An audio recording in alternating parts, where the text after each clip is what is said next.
नमस्कार, good morning. प्रखर GS के इस वीडियो सेशन में एक बार फिर आप सभी का स्वागत है।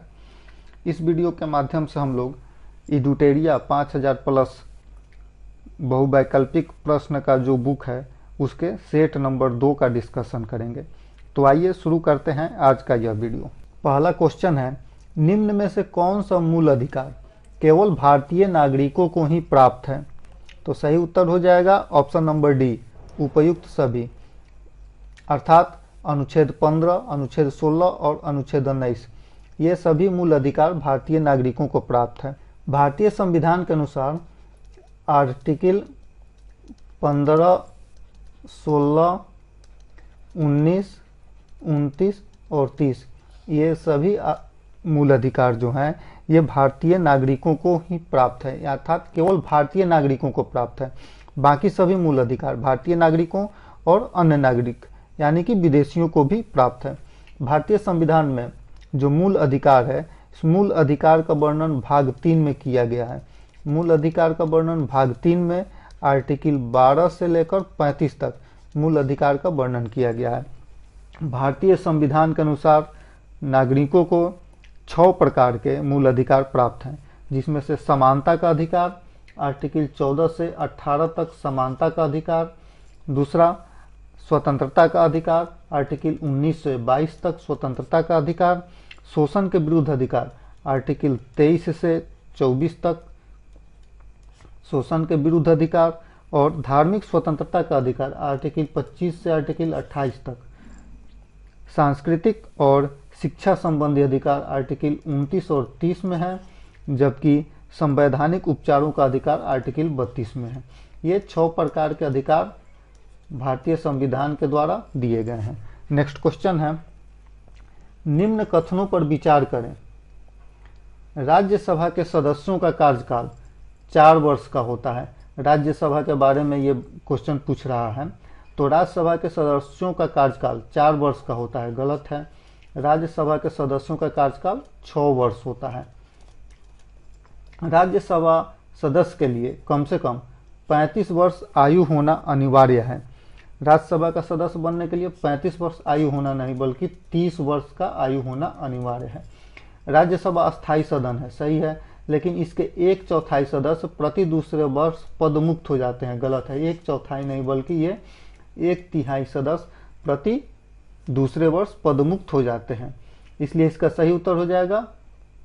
इसमें पूछ रहा है कौन सा कथन गलत है, तो ये तीनों कथन गलत हैं, इसलिए सही उत्तर ऑप्शन नंबर डी। राज्यसभा के बारे में ये क्वेश्चन बात कर रहा है, तो राज्यसभा भारतीय संविधान के आर्टिकल 80 में राज्यसभा के बारे में बताया गया है। राज्यसभा एक अस्थायी सदन होता है जिसके 1/3 सदस्य यानी कि 1/3 सदस्य प्रत्येक 2 वर्ष के बाद सेवानिवृत्त हो जाते हैं। सदस्यों का कार्यकाल 6 वर्ष का होता है। और जो भारत का राज्यसभा है इसमें वर्तमान में 245 सदस्य हैं। इस 245 सदस्यों में से 12 सदस्य राष्ट्रपति द्वारा मनोनीत किए जाते हैं। प्रेसिडेंट द्वारा, भारत के राष्ट्रपति द्वारा मनोनीत किए जाते हैं। ये विभिन्न क्षेत्रों से होते हैं।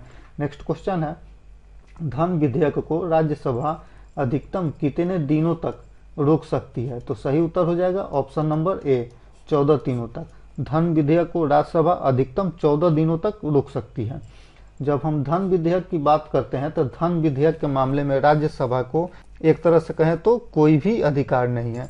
धन विधेयक जो है ये भारतीय संविधान के आर्टिकल 110 में धन विधेयक की चर्चा की गई है, जिसमें इस धन विधेयक के बारे में बताया गया है कि राष्ट्रपति की पूर्व अनुमति से ये धन विधेयक केवल लोकसभा में राष्ट्रपति की पूर्व अनुमति से पेश किया जा सकता है। लोकसभा अध्यक्ष के पास यह अधिकार होता है कि किसी विधेयक को वह धन विधेयक है या नहीं। यह अधिकार लोकसभा अध्यक्ष के पास होता है कि वह किसी विधेयक के बारे में निर्णय ले कि यह विधेयक धन विधेयक है अथवा नहीं है। इसे केवल मंत्री द्वारा ही पेश किया जा सकता है। यह एक सरकारी विधेयक होता है धन विधेयक, इसे लोकसभा में केवल मंत्री द्वारा ही पेश किया जा सकता है। राज्यसभा इस विधेयक के बारे में शक्ति विहीन है, केवल 14 दिनों के अंदर, राज्यसभा को केवल 14 दिनों के अंदर इस धन विधेयक को अपने से राज्यसभा से पास कर देना होता है।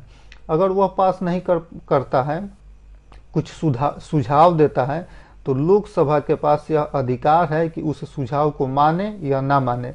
अर्थात लोकसभा राज्यसभा के धन विधेयक संबंधी सुझाव को मानने के लिए बाध्य नहीं है। अगर राज्यसभा 14 दिनों के अंदर धन विधेयक को पास नहीं करती है तो 14 दिनों बाद यह धन विधेयक स्वतः राज्यसभा से पारित समझा जाता है।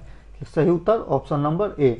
नेक्स्ट क्वेश्चन है, कोई व्यक्ति उच्च न्यायालय का न्यायाधीश नियुक्त होने का पात्र होगा। ये दो कंडीशन दिया हुआ है। कोई व्यक्ति उच्च न्यायालय का न्यायाधीश होने का पात्र कब होता है?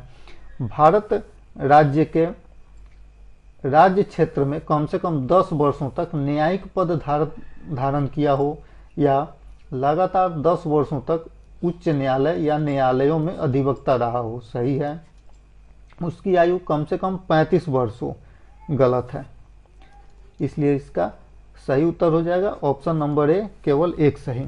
जब किसी व्यक्ति के उच्च न्यायालय के न्यायाधीश नियुक्त होने के लिए जो पात्रता होता है वह भारत का पहला शर्त यह है कि उच्च न्यायालय का न्यायाधीश वही व्यक्ति हो सकता है जो भारत का नागरिक हो। दूसरा, भारतीय राज्य क्षेत्र में कम से कम 10 वर्षों तक न्यायिक पद धारण किया हो या लगातार 10 वर्षों तक उच्च न्यायालय या न्यायालयों में अधिवक्ता रहा हो। वो व्यक्ति उच्च न्यायालय में न्यायाधीश नियुक्त हो सकता है।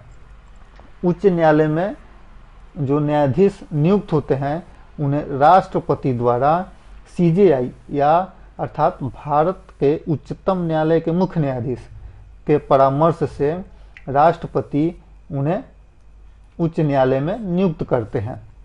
यह जो सीजेआई होता है, सीजेआई अर्थात उच्चतम न्यायालय के मुख्य न्यायाधीश, इनके परामर्श से राष्ट्रपति उच्च न्यायालय में किसी न्यायाधीश की नियुक्ति करते हैं। और यह जो नियुक्ति होती है अर्थात सीजेआई जो राष्ट्रपति को अपना सिफारिश देते हैं, इसे एक प्रणाली, एक प्रथा प्रचलित है भारत में जिसे कॉलेजियम प्रथा कहा जाता है।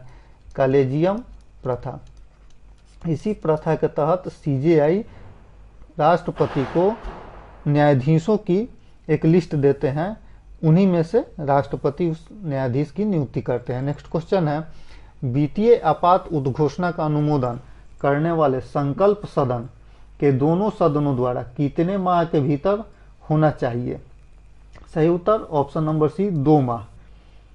जो वित्तीय आपातकाल, भारतीय संविधान में वित्तीय आपातकाल की चर्चा की गई है, यह आर्टिकल 360 में की गई है। 360 में वित्तीय आपातकाल की चर्चा की गई है।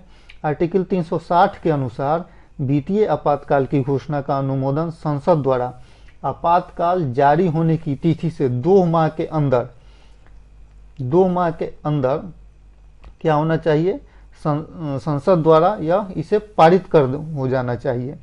और जब वित्तीय आपातकाल लग जाता है तब इसके समाप्ति की घोषणा के लिए किसी भी अनुमोदन की आवश्यकता नहीं होती है, बल्कि राष्ट्रपति अपने घोषणा से इस वित्तीय आपातकाल को समाप्त कर सकते हैं। भारत में अभी तक वित्तीय आपातकाल एक बार भी नहीं लगा हुआ है। नेक्स्ट क्वेश्चन, भारत में पहली बार केंद्र सरकार के विरुद्ध लोकसभा में अविश्वास प्रस्ताव कब लाया गया था? सही उत्तर ऑप्शन नंबर बी, 1963 में। 1963 में 1962 में जब भारत और चीन का युद्ध हुआ था, उसके बाद भारत चीन युद्ध के बाद लोकसभा में जेबी कृपलानी ने तत्कालीन भारतीय प्रधानमंत्री जवाहरलाल नेहरू की जो सरकार थी, उस सरकार के विरुद्ध लोकसभा में अविश्वास प्रस्ताव लाया था। नेक्स्ट क्वेश्चन है, राज्य के नीति निदेशक तत्वों अर्थात डीपीएसपी के प्रवर्तन के लिए किस अनुच्छेद में उपबंध किया गया है? सही उत्तर ऑप्शन नंबर ए, अनुच्छेद 37। अनुच्छेद 37 राज्य के नीति निदेशक तत्व संबंधी प्रावधानों को किसी न्यायालय द्वारा परिवर्तित नहीं किया जा सकता, किंतु इसमें निहित सिद्धांत शासन व्यवस्था में मौलिक प्रकृति के होंगे। यह आर्टिकल 37 में कहा गया है। नेक्स्ट क्वेश्चन है, चलैया समिति का गठन किस वर्ष किया गया था? सही उत्तर ऑप्शन नंबर बी 1991 में। चलैया समिति का गठन 1991 में किया गया था। 1991 में देश के तत्कालीन कर ढांचे की जांच के लिए मशहूर अर्थशास्त्री राजा जे चलैया, चलैया का पूरा नाम था राजा जे चलैया, इन्हीं के अध्यक्षता में एक जांच समिति का गठन किया गया था। नेक्स्ट क्वेश्चन है, निम्न में से किस क्रांति का संबंध कोको उत्पादन या चमड़ा उत्पादन से है? सही उत्तर ऑप्शन नंबर ए भूरी क्रांति। कोको उत्पादन या चमड़ा उत्पादन संबंधित है भूरी क्रांति से। नेक्स्ट क्वेश्चन है, एक धन जो आसानी से विदेश से आता है लेकिन आसानी से चला जाता है, इसे इस प्रकार जाना जाता है। सही उत्तर option number D hot money, इसे हॉट मनी कहा जाता है। नेक्स्ट क्वेश्चन है, गन्ने का उचित और पारिश्रमिक मूल्य अनुमोदित करता है? गन्ने का उचित और पारिश्रमिक मूल्य अनुमोदित करता है आर्थिक मामलों पर कैबिनेट समिति। सही उत्तर ऑप्शन नंबर ए आर्थिक मामलों पर कैबिनेट समिति गन्ने का उचित मूल्य और पारिश्रमिक मूल्य अनुमोदित करता है। यह जो आर्थिक मामलों का कैबिनेट समिति होता है, इसकी अध्यक्षता आर्थिक मामलों के कैबिनेट समिति की अध्यक्षता भारत के प्रधानमंत्री करते हैं। नेक्स्ट क्वेश्चन है, असहयोग आंदोलन में कौन सा कार्यक्रम शामिल नहीं है? तो असहयोग आंदोलन में सरकारी पदों का त्याग करना शामिल है, विदेशी माल का बहिष्कार करना शामिल है, अदालतों का वकीलों द्वारा बहिष्कार करना शामिल है, सरकारी वाहनों से यात्रा करने पर पाबंदी शामिल नहीं है। इसलिए सही उत्तर हो जाएगा ऑप्शन नंबर डी। जब असहयोग आंदोलन की बात कर रहे हैं तो भारत में अंग्रेजों के विरुद्ध यह जो असहयोग आंदोलन था 1 अगस्त 1920 को असहयोग आंदोलन गांधी जी के नेतृत्व में प्रारंभ हुआ था। असहयोग आंदोलन प्रारंभ होने का कारण था रॉलेट एक्ट। भारत में रॉलेट एक्ट आना और जालियांवाला बाग हत्याकांड, यह इस असहयोग आंदोलन के प्रारंभ होने का तत्कालीन कारण जालियांवाला बाग हत्याकांड था। यह जो असहयोग आंदोलन था प्रारंभ होने के बाद से 5 फरवरी 1922 को उत्तर प्रदेश के चौरा चौरी स्थान पर क्या हुआ था, सरकारी पुलिस थाने पर लोगों ने हमला कर दिया था और उसमें कुछ हिंसा हुई थी, जिसके बाद इस कार्रवाई के बाद से महात्मा गांधी ने इस असहयोग आंदोलन को वापस ले लिया था। नेक्स्ट क्वेश्चन है, दांडी मार्च की समाप्ति किस तिथि को हुई थी? सही उत्तर ऑप्शन नंबर सी 6 अप्रैल 1930 को। 6 अप्रैल 1930 को दांडी मार्च की समाप्ति हुई थी, जबकि इसका प्रारंभ हुआ था 12 मार्च 1930 को। दांडी मार्च प्रारंभ हुआ था 12 मार्च 1930 को और समाप्ति हुई थी 6 अप्रैल 1930 को। यह जो दांडी मार्च है, यह दांडी मार्च अहमदाबाद के साबरमती आश्रम से दांडी तक गांधी जी के नेतृत्व में लगभग 386 किलोमीटर की पैदल यात्रा गांधी जी के नेतृत्व में अहमदाबाद से साबरमती आश्रम तक हुई थी। यह 346 किलोमीटर लगभग 241 मील या 346 किलोमीटर की यात्रा लगातार 24 दिनों तक पैदल गांधी जी अहमदाबाद के साबरमती आश्रम से दांडी तट पर पहुंचते हैं और वहां नमक बनाकर नमक कानून को तोड़ते हैं। इसे नमक सत्याग्रह भी कहा जाता है। और इस दांडी मार्च समाप्त होने के बाद से अर्थात 6 अप्रैल 1930 को दांडी मार्च समाप्त होने के बाद से सविनय अवज्ञा आंदोलन यहीं से प्रारंभ होता है। नेक्स्ट क्वेश्चन है, गांधी जी के जीवन काल में घटित निम्न घटनाओं का कालानुक्रम सही नहीं है। इसमें से कौन सही नहीं है ये बताना है। तो चौरा चौरी घटना 5 फरवरी 1922 को हुई थी। इसी चौरा चौरी घटना के बाद से क्या हुआ था, इसी चौरा चौरी घटना के बाद से गांधी जी ने असहयोग आंदोलन वापस लिया था। द्वितीय गोलमेज सम्मेलन 7 सितंबर 1931 को सही है। पूना समझौता 24 सितंबर 1932 को सही है। भारत छोड़ो आंदोलन 23 मार्च 1942 गलत है, क्योंकि भारत मार्च 23 मार्च 1942 नहीं बल्कि 8 8 अगस्त 1942 को भारत छोड़ो आंदोलन शुरू हुआ था। नेक्स्ट क्वेश्चन है, आजाद हिंद फौज के साथ सुभाष चंद्र बोस ने सिंगापुर में स्वतंत्र भारत की अस्थायी सरकार का गठन कब किया था? सही उत्तर ऑप्शन नंबर बी 21 अक्टूबर 1943 को। 21 अक्टूबर 1943 को सुभाष चंद्र बोस ने सिंगापुर में भारत की अस्थायी सरकार का गठन किया था। इस अस्थायी सरकार को सुभाष चंद्र बोस द्वारा जो अस्थायी सरकार सिंगापुर में गठन की गई थी, भारत का अस्थायी सरकार, इसे तत्कालीन 9 देशों की मान्यता प्राप्त हुई थी। नेक्स्ट क्वेश्चन है, सती प्रथा का उन्मूलन किया गया। सही उत्तर ऑप्शन नंबर बी 1829 के नियम 17 के द्वारा सती प्रथा का उन्मूलन किया गया था। इस समय सती प्रथा का जब उन्मूलन हुआ था भारत में, इस समय भारत के गवर्नर जनरल थे William Bentinck. William Bentinck Bharat के गवर्नर जनरल थे। इसी के विलियम बेंटिक के काल में भारत में सती प्रथा का उन्मूलन हुआ था। सती प्रथा का विरोध किया था ब्रह्म समाज ने। सती प्रथा का विरोध किया था ब्रह्म समाज ने, और ब्रह्म समाज के संस्थापक थे राजा राम मोहन राय। ब्रह्म समाज के संस्थापक थे राजा राम मोहन राय। राजा राम मोहन राय ने इस ब्रह्म समाज की स्थापना की थी 1928 ईस्वी में। नेक्स्ट क्वेश्चन है, बहावियों के विद्रोह को कुचलने का श्रेय किस गवर्नर जनरल को जाता है? सही उत्तर ऑप्शन नंबर बी एल्गिन प्रथम। बहावियों के विद्रोह को कुचलने का श्रेय जाता है एल्गिन प्रथम को। बहावी आंदोलन जो था, बहावी आंदोलन 1820 में प्रारंभ हुआ था सैयद अहमद बरेलवी के नेतृत्व में। बहावी आंदोलन प्रारंभ हुआ था सैयद अहमद बरेलवी के नेतृत्व में बहावी आंदोलन प्रारंभ हुआ था। यह एक प्रकार का इस्लामिक पुनरुत्थानवादी आंदोलन था जो बाद में हिंसक आंदोलन के रूप में प्रवर्तित हो गया। इसे एल्गिन प्रथम ने इस आंदोलन को कुचल दिया था। नेक्स्ट क्वेश्चन है, त्रिपक्षीय संघर्ष में निम्न में से कौन राजवंश शामिल नहीं था? सही उत्तर ऑप्शन नंबर सी पल्लव, क्योंकि त्रिपक्षीय संघर्ष में पाल, प्रतिहार और राष्ट्रकूट, ये 3 राजवंश त्रिपक्षीय संघर्ष में शामिल थे। यह जो त्रिपक्षीय संघर्ष हुआ था कन्नौज पर अधिकार को लेकर लगभग 200 वर्षों तक ये तीनों राष्ट्र आपस में लड़ते रहे। कन्नौज पर अधिकार को लेकर ये तीनों राष्ट्र आपस में लड़ते रहे, जिन्हें त्रिपक्षीय संघर्ष का कहा गया, और इसमें अंत में प्रतिहारों की जीत हुई थी। त्रिपक्षीय संघर्ष में अंत में प्रतिहारों की जीत हुई थी। नेक्स्ट क्वेश्चन है, सिंधु घाटी सभ्यता के अंतर्गत शवों को दफनाने के अवशेष मिले हैं। इनमें शवों के सिर किस दिशा में रखे मिले हैं? सही उत्तर ऑप्शन नंबर ए उत्तर दिशा में।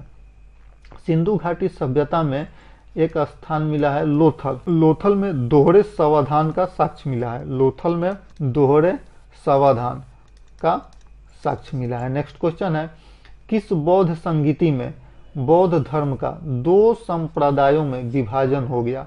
सही उत्तर ऑप्शन नंबर डी चतुर्थ बौद्ध संगीति में। कश्मीर के कुंडल वन में चतुर्थ बौद्ध संगीति आयोजित की गई थी 72 ईस्वी में।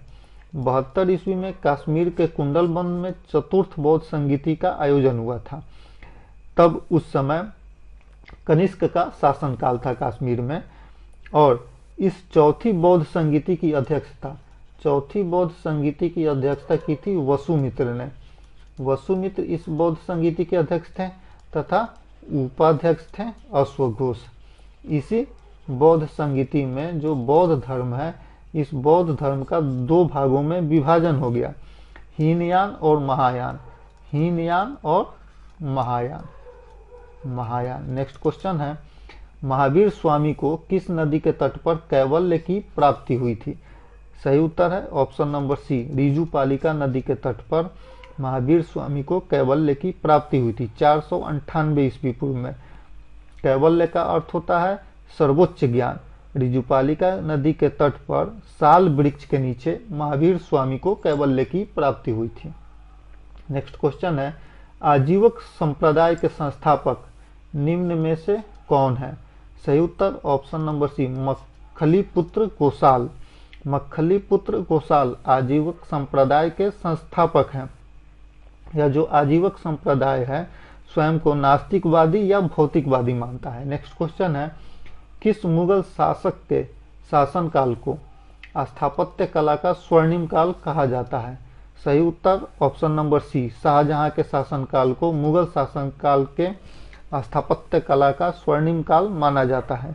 इसने अर्थात शाहजहां ने दिल्ली का लाल किला, दिल्ली में जामा मस्जिद और आगरा में मोती मस्जिद का निर्माण कराया था। नेक्स्ट क्वेश्चन है, मुगल काल में मुहतसिब कौन था?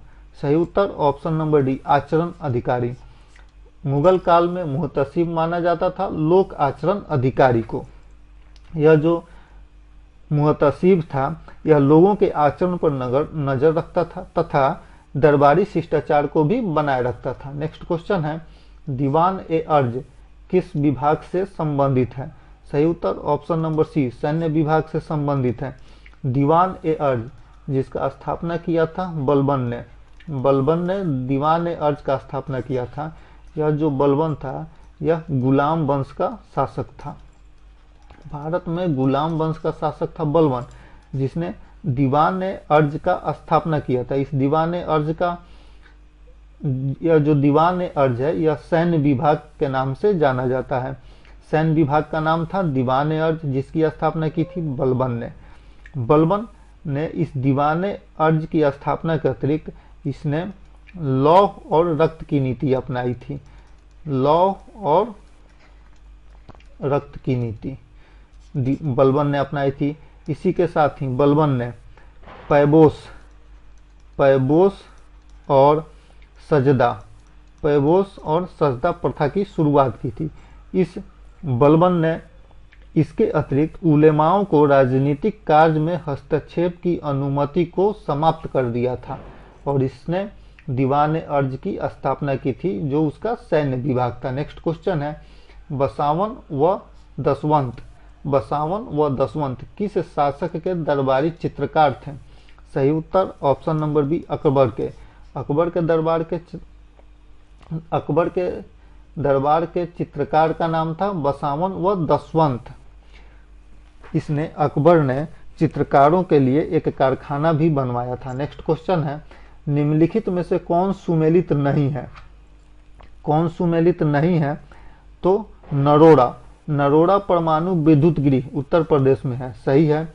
कुड्डमकुलम कर्नाटक, गलत। कुड्डमकुलम तमिलनाडु में स्थित है, इसलिए सही उत्तर ऑप्शन नंबर बी। बाकी ये दोनों काकड़पाड़ा गुजरात और तारापुर महाराष्ट्र में स्थित है, सही है। नेक्स्ट क्वेश्चन है, 38वीं समानांतर रेखा किन दो देशों के मध्य स्थित है? सही उत्तर ऑप्शन नंबर ए, उत्तर कोरिया और दक्षिण कोरिया के बीच सीमा रेखा को 38वीं समानांतर रेखा कहा जाता है। समानांतर रेखा से संबंधित अन्य सीमा रेखा भी है। 38वीं समानांतर रेखा उत्तर कोरिया और दक्षिण कोरिया। एक होता है 49वीं समानांतर रेखा। 49वीं समानांतर रेखा यूएसए और कनाडा के बीच में है 49वीं समानांतर रेखा। 17वीं समानांतर रेखा है उत्तरी वियतनाम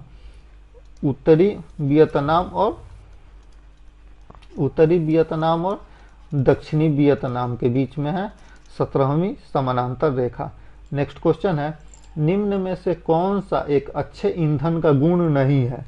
तो इनमें से कौन एक अच्छे ईंधन का गुण नहीं है? तो ऑप्शन नंबर बी, जलने पर ज्यादा से ज्यादा अवशिष्ट व हानिकारक गैसों का उत्सर्जन होना अच्छे ईंधन का गुण नहीं है। ऑप्शन नंबर बी सही। बाकी ईंधन का ऊष्मीय मान उच्च होना चाहिए, अच्छे ईंधन का ऊष्मीय मान उच्च होता है, सही है। ईंधन का प्रज्वलन ताप न तो कम और न ही ज्यादा होना चाहिए, ये अच्छे ईंधन का गुण है। नेक्स्ट क्वेश्चन है, सूची 1 को सूची 2 से सुमेलित कीजिए। विटामिन B7 बालों के झड़ने से संबंधित है। विटामिन B12 रक्त के थक्का जमने से संबंधित है। विटामिन ई प्रणाशी अरक्तता होने से संबंधित और विटामिन के बांझपन उत्पन्न होना। सही उत्तर option number B. Next question है, तारों के मध्य दूरी ज्ञात करने की इकाई क्या है? सही उत्तर ऑप्शन नंबर डी प्रकाश वर्ष। नेक्स्ट क्वेश्चन है, निम्नलिखित में से कौन सा रोग पुरुषों की तुलना में महिलाओं में बहुत कम होता है? सही उत्तर ऑप्शन नंबर बी वर्णांधता, पुरुषों की तुलना में महिलाओं में कम होता है। नेक्स्ट क्वेश्चन है, हीमोग्लोबिन लाल रक्त कोशिकाओं के अंदर एक प्रोटीन है और यह निम्न में से किसका वहन करता है? सही उत्तर ऑप्शन नंबर ए ऑक्सीजन का वहन करता है। नेक्स्ट क्वेश्चन है, किसी पदार्थ को एक अवस्था से दूसरी अवस्था में बिना तापमान में बदलाव के परिवर्तन होने के लिए आवश्यक ऊष्मा की मात्रा है? सही उत्तर ऑप्शन नंबर डी गुप्त ऊष्मा। नेक्स्ट क्वेश्चन है, निम्नलिखित कोशिका अंगों में से किसमें न्यूक्लिक अम्ल नहीं पाया जाता है? सही उत्तर ऑप्शन नंबर डी जीव द्रव्य। नेक्स्ट क्वेश्चन है, निम्नलिखित में से कौन सा विटामिन ए का अच्छा स्रोत नहीं है? तो विटामिन ए का अच्छा स्रोत जंतुओं के यकृत और गुर्दे नहीं है, बाकी मछली का तेल, पालक और आम विटामिन ए का अच्छा स्रोत है। नेक्स्ट क्वेश्चन है, सूची 1 को सूची 2 से मिलान करें। प्रतिरोध का मात्रक ओम होता है। विद्युत प्रवाह का मात्रक एम्पियर, बल का मात्रक न्यूटन और पावर का मात्रक वाट, इसलिए सही उत्तर option number B. Next question है, धातुओं में सबसे कम घनत्व वाला तत्व कौन सा है? धातुओं में सबसे कम घनत्व वाला तत्व है ऑप्शन नंबर बी लिथियम। धातुओं में सबसे कम घनत्व वाला तत्व है लिथियम। नेक्स्ट क्वेश्चन है, प्राकृतिक रबड़ के बारे में कौन सा कथन सही है? तो प्राकृतिक रबड़ एक प्राकृतिक बहुलक होता है और इसमें लोचदार गुण होते हैं, ऑप्शन नंबर ए सही। नेक्स्ट क्वेश्चन है, किसी तत्व का रासायनिक गुण निम्न में से कौन तय करता है? सही उत्तर ऑप्शन नंबर सी इलेक्ट्रॉनों की संख्या। किसी तत्व का रासायनिक गुण इलेक्ट्रॉनों की संख्या तय करता है और इलेक्ट्रॉन का आविष्कार किया था जे थॉमसन ने। इलेक्ट्रॉन का आविष्कार किया था जे थॉमसन ने। नेक्स्ट क्वेश्चन है, देवप्रयाग किन नदियों के संगम पर स्थित है? सही उत्तर ऑप्शन नंबर ए भागीरथी और अलकनंदा नदी के संगम पर देवप्रयाग स्थित है। अलकनंदा और मंदाकिनी के संगम पर रुद्रप्रयाग, अलकनंदा और धौलीगंगा के संगम पर विष्णुप्रयाग, अलकनंदा और पिंडार के संगम पर कर्णप्रयाग और भागीरथी तथा अलकनंदा के संगम पर देवप्रयाग। नेक्स्ट क्वेश्चन है, निम्नलिखित में से किस राज्य से कर्क रेखा बीचों बीच गुजरती है? सही उत्तर ऑप्शन नंबर सी मध्य प्रदेश। मध्य प्रदेश से कर्क रेखा गुजरती है। भारत के 8 राज्य से कर्क रेखा गुजरती है। भारत के 8 राज्यों से कर्क रेखा गुजरती है। ये 8 राज्य हैं मिजोरम, त्रिपुरा, पश्चिम बंगाल, राजस्थान, गुजरात, मध्य प्रदेश, छत्तीसगढ़ और झारखंड। नेक्स्ट क्वेश्चन है, निम्नलिखित में से कहाँ सर्वाधिक जैव विविधता पाई जाती है? तो सही उत्तर है ऑप्शन नंबर सी उष्णकटिबंधीय वर्षा वन में सर्वाधिक जैव विविधता पाई जाती है। नेक्स्ट क्वेश्चन है, निम्नलिखित में से कौन सुमेलित नहीं है? तो बांधवगढ़ राष्ट्रीय उद्यान मध्य प्रदेश में है, सही है। रोहिला राष्ट्रीय उद्यान गुजरात में नहीं है बल्कि मध्य प्रदेश में है। रोहिला राष्ट्रीय उद्यान मध्य प्रदेश में है, इसलिए सही उत्तर ऑप्शन नंबर बी। बाकी ये दोनों बांदीपुर राष्ट्रीय उद्यान कर्नाटक में है और सिमलीपाल राष्ट्रीय उद्यान उड़ीसा में है। नेक्स्ट क्वेश्चन है, निम्नलिखित में से कौन शीत महासागरीय जलधारा नहीं है अर्थात गर्म जलधारा है? सही उत्तर option number D Agulhas. Agulhas जलधारा गर्म जलधारा है। नेक्स्ट क्वेश्चन है, निम्नलिखित में से किस नदी को दक्षिण भारत की गंगा कहा जाता है? तो दक्षिण भारत की गंगा कहा जाता है कावेरी नदी को, ऑप्शन नंबर बी सही, तथा दक्षिणी गंगा कहा जाता है गोदावरी को। नेक्स्ट क्वेश्चन है, प्रशांत महासागर में रिंग ऑफ फायर किस लिए जाना जाता है?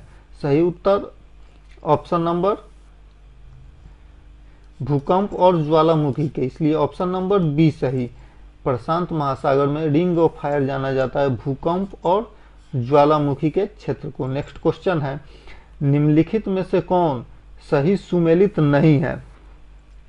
तो सही सुमेलित नहीं है तकलामाकन चीन में है, सही सुमेलित है। थार भारत में है, सही सुमेलित है। ये सभी मरुस्थल के नाम है।